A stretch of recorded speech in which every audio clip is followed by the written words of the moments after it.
Hello guys, welcome back dans cette ultime vidéo. C'est pas une blague, hein.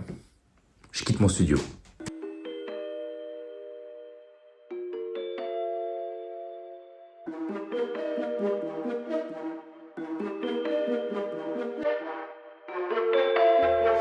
Voilà, c'est à ça que ressemblait le studio dans la toute première vidéo que j'ai publiée sur ma chaîne. C'était il y a 6 ans. Et en 6 ans, le studio a évolué, il a pris des couleurs. Mais voilà, maintenant, le temps est venu de le démonter.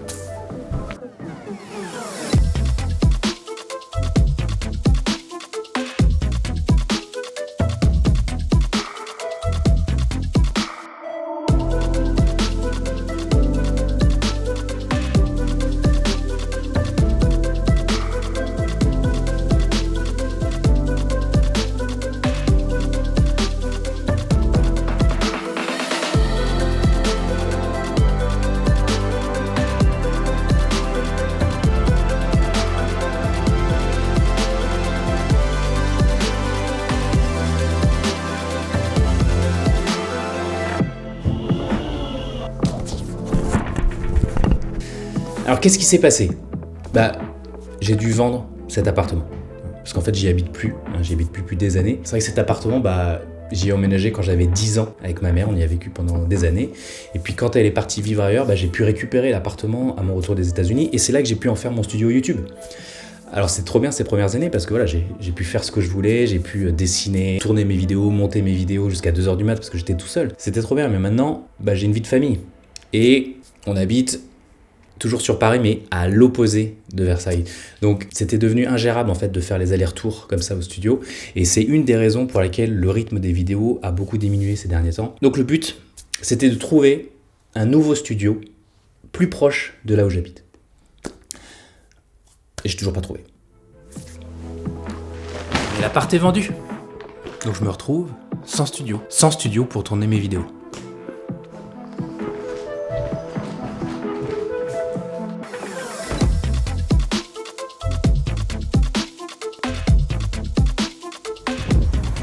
Je suis avec Marc qui m'aide pour le déménagement là. Et donc c'est pour ça que dans un premier temps, Il a fallu que je trouve un endroit pour entreposer toutes mes affaires.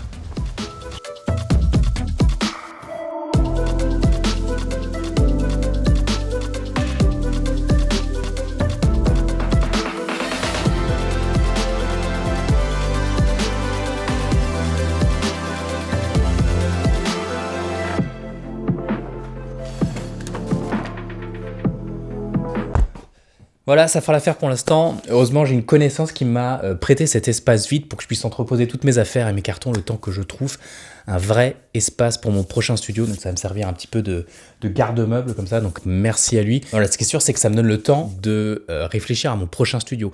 Et bon, c'est encore un peu flou dans ma tête, c'est pas très clair, mais j'ai une idée sûre.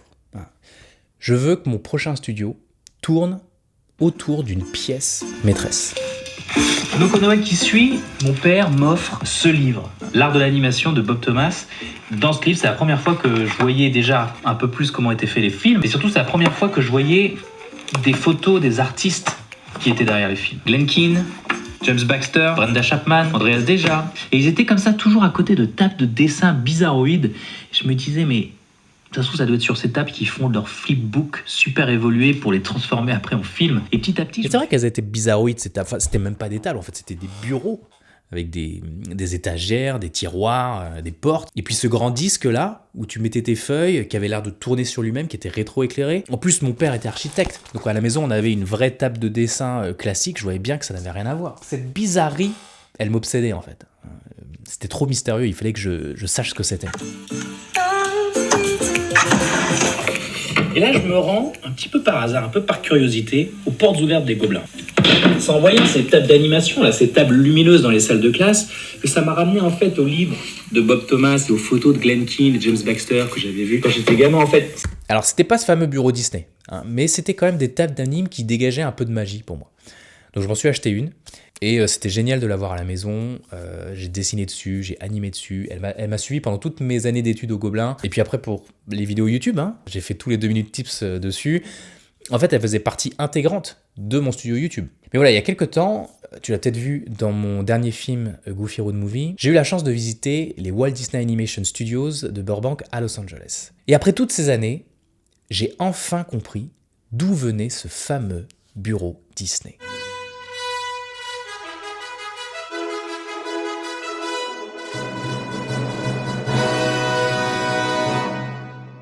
Carl Emanuel Martin Weber est considéré comme le parrain du modernisme américain. Il a designé cette chaise, ce réveil, ce buffet, cette coiffeuse, cette parmigiana et tout ce qu'il y a dans cette chambre. Carl Emanuel Martin Weber est, comme son nom l'indique, né en Allemagne en 1889. En 1914, Carl Emanuel Martin Weber a été envoyé par son boss en Californie pour tenir le stand de l'Allemagne à l'exposition internationale Panama-Pacifique. Mais 1914, c'est aussi l'année où éclate la Première Guerre mondiale. Du coup, il se retrouve coincé aux États-Unis. Carl Emanuel Martin Weber avait un très bon sens du timing. Carl Emanuel Martin Weber trouvait, comme nous tous, que son nom était trop long. Mieux. Merci Kem. Avec ses chaises, ses coiffeuses, ses réveils, ses chambres aux lignes épurées et élancées, il finit par taper dans l'œil de Walt Disney. Ce dernier lui passe une petite commande. Je voudrais que tu designes mon prochain studio d'animation à Burbank. Tout l'environnement, les jardins, le bâtiment, les meubles, les étagères, les chaises, tout jusqu'à la moindre poignée de porte et au centrier. Ça sera malheureusement le design de trop pour Walt. Kem a travaillé avec chaque artiste pour designer spécifiquement son bureau. Voici le bureau des layout artistes, voici le bureau des décorateurs, voici le bureau des réalisateurs, voici le bureau des assistants et des intervallistes, et voici le bureau des animateurs. Certains de ces bureaux d'animation sont devenus légendaires grâce aux artistes légendaires qui ont travaillé dessus. Voici le bureau de Frank Thomas, voici le bureau d'Ollie Johnston, voici le bureau de Milt Kahl, voici le bureau d'Andreas Deja, qui a un petit air de déjà-vu puisqu'il est en réalité le bureau de Milt Kahl qui l'a racheté. Le bureau d'animation Disney est donc en réalité le vrai bureau des légendes. Ce bureau d'animation est parfaitement adapté au travail des animateurs. De multiples étagères pour ranger les feuilles, des tiroirs partout pour ranger ses crayons, une planche de dessin inclinable, comme toute bonne table de dessin, un disque rotatif pour faire tourner la feuille au lieu de ta colonne vertébrale, du plexiglas rétroéclairé pour voir à travers plusieurs feuilles, une peg bar pour superposer parfaitement les feuilles perforées, une pince vissée à la table pour maintenir la feuille d'exposition, un ressort pour tenir les crayons. Mais Kem savait aussi adapter ses designs à la vie quotidienne. Les animateurs n'arrêtaient pas de brûler le bois avec leurs cigarettes. Il rajouta donc une barre métallique sur les bords des étagères. Walt, avant de mourir, félicita Kem pour cette initiative. Et, plus secret de polichinelle, le placard du bas servait à ranger sa bouteille de whisky et les poignées des tiroirs étaient faits en métal, ce qui permettait de décapsuler facilement sa bière. Les animateurs de Disney étaient avant tout de grands alcooliques. Pendant la fameuse période de la renaissance des studios Disney, dans les années 90, une nouvelle version du bureau a été créée par les studios Disney eux-mêmes dans la continuité absolue de Kem Weber. C'est ce bureau que l'on retrouve partout dans les making-of, les parcs, les livres qui font naître des vocations, les chaînes YouTube des anciens animateurs, parce que lors du passage à la 3D dans les années 2000, il a fallu faire de la place dans les studios. Et ces bureaux prennent beaucoup de place. Donc, fait exceptionnel, tous les animateurs Disney de l'époque ont eu l'opportunité de récupérer, chez eux, le bureau Kem Weber. Alors, fallait être là au bon moment. Mais ça a été le cas de David Bosser, qui est un vrai bosseur. C'est un artiste chez Disney. Et il a écrit ce magnifique livre qui retrace tout le travail qui a été effectué par Kem Weber pour Disney et pour les studios Disney. Voilà, c'est un livre génial. Si ça vous intéresse, je vous mets le lien en description. Et voilà, du coup, ces bureaux sont devenus rarissimes. Il en existe quelques centaines dans le monde, en fait. Et la plupart sont dans des collections privées ou dans des écoles d'animation. Donc, c'est très difficile de mettre la main dessus. En gros, tous les 5-6 ans, il y en a un qui pop comme ça sur une vente aux enchères ou sur eBay. Mais bon, voilà, maintenant tu connais mon rêve pour le prochain studio YouTube. Donc si jamais tu entends parler d'un bureau qui est à vendre ou si tu as une piste, bah n'hésite pas.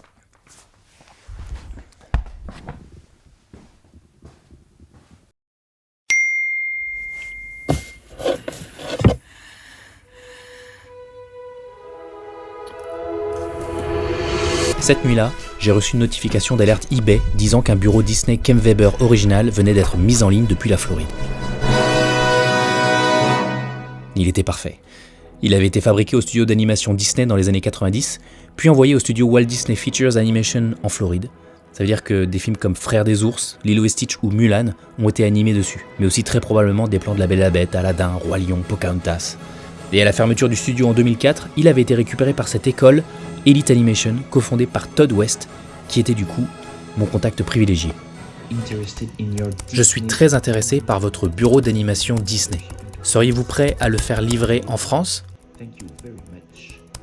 Johan. Le prix était correct, le gars était ok pour me l'envoyer en France par cargo. Bon bah, j'ai plus qu'à demander à la régie. Mais qu'est-ce que tu fais debout à cette heure-ci ? Bon, je prends ça pour un oui.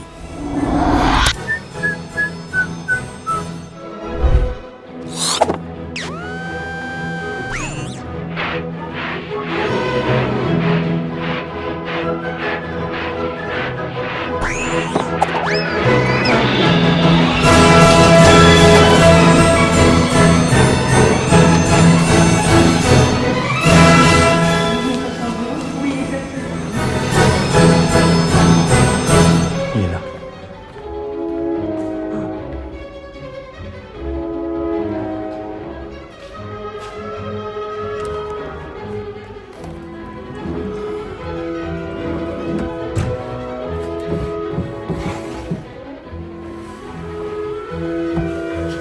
Ah, celui-là il est fermé.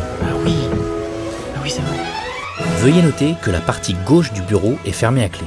Vous aurez besoin d'un serrurier pour l'ouvrir.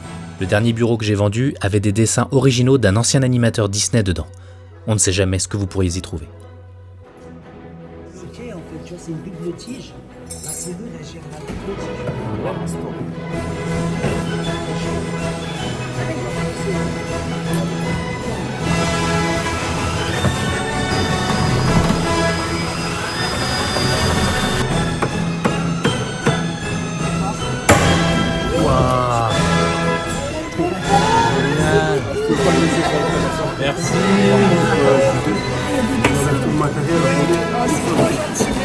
Meeting pour apprendre à faire du clean-up le 13 octobre 93.